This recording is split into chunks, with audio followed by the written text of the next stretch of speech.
The title of my book is Chronicle of a Blood Merchant by Yu Hua. Yu Hua is a Chinese author. He was born on April 3rd, 1960 in Hangzhou province of China.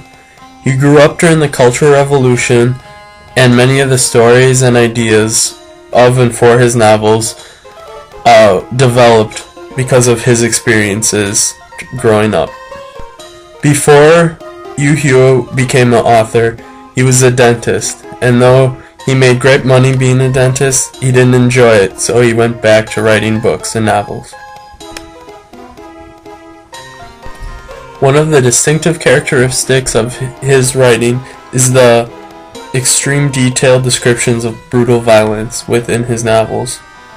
It is through this that Yu Hua has produced one of the most acclaimed novels in Chinese history, through the violence that surrounds it. Yu Hua has written 4 novels, 6 collections of stories, and 3 collections of essays. His most important novels are Chronicle of a Blood Merchant and To Live, and the later novel was adapted for the film by Zhang Yimou. Because the film was banned in China, it instantly made the novel a bestseller, and Yu Hua a worldwide celebrity.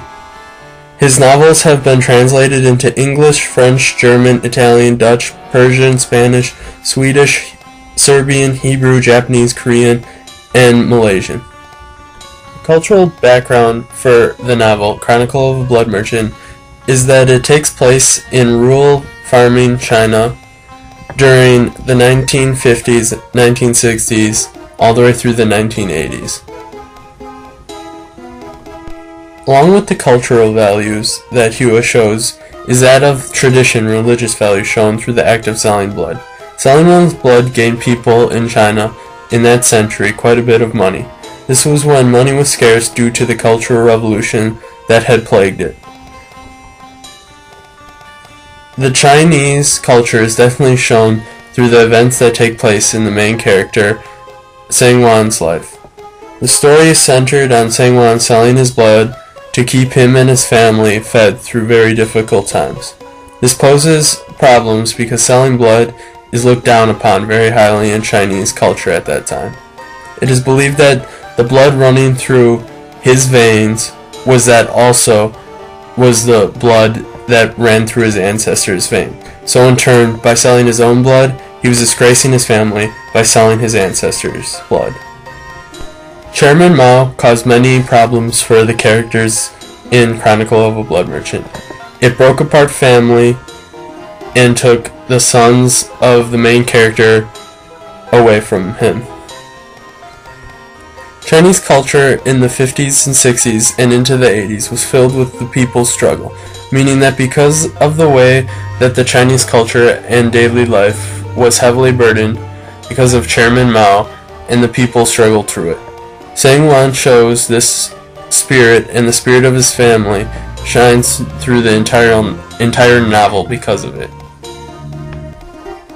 Chronicle of a Blood Merchant starts off with a young main character named Seng Wan. Seng Wan lives with his uncle and grandpa in rural China.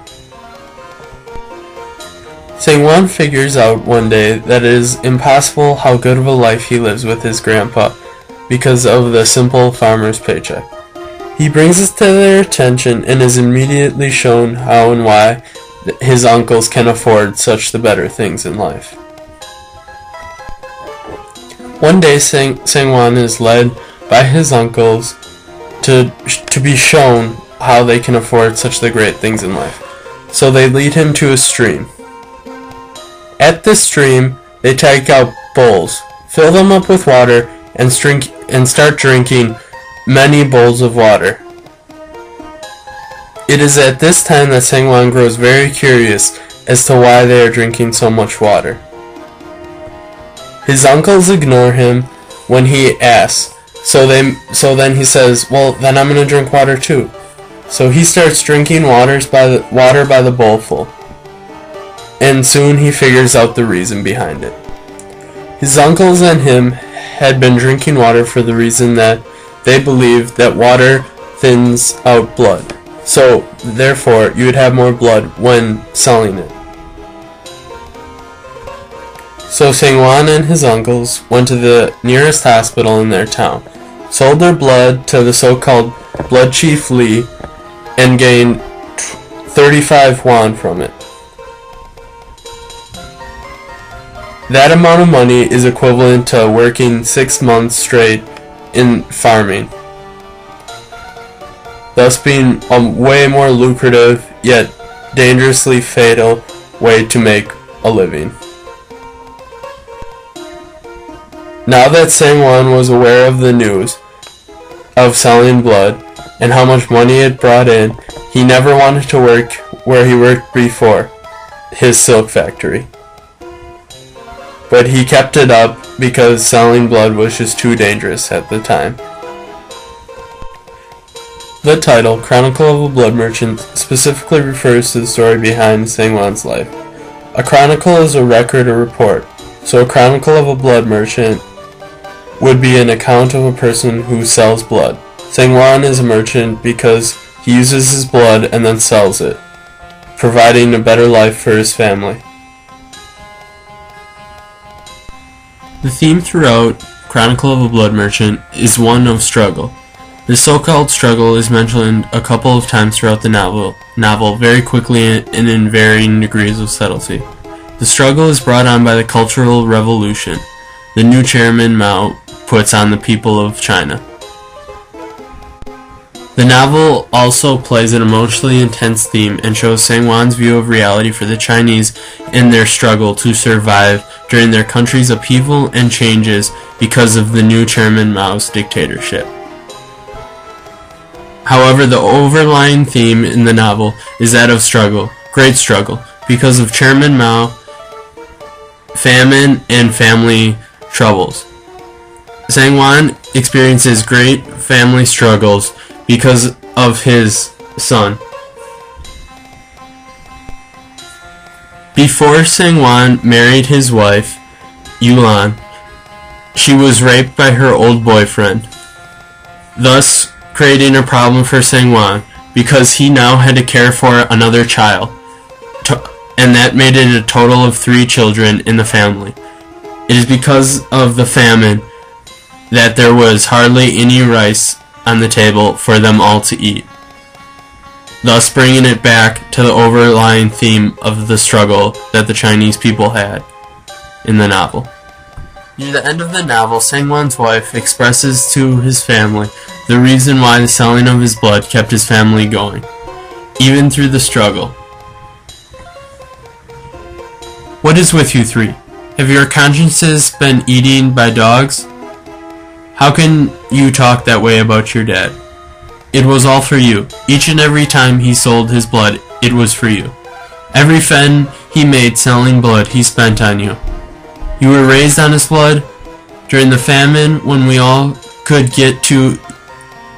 could get to eat was corn gruel, you 3 were nothing but skin and bones. He sold his blood just so that you could eat some noodles. You 3 have seemed to have forgotten all about that.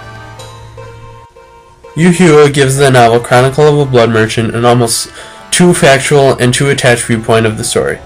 The content it deals with is highly emotional, but in an oddly factual way that is shown and represented to the reader. The story is almost too unbelievable through illegitimate children, famine, the Cultural Revolution of China, blood selling, love, and family. It's almost too much to take in less than 250 pages.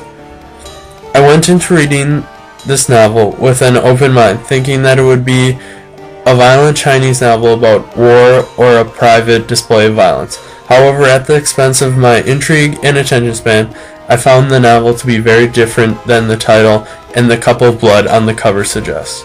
So the old saying, not to judge a book by its cover, is more often than not true. On a positive side, Yu Hua really reflects on the cultural aspects and emotions of the Chinese.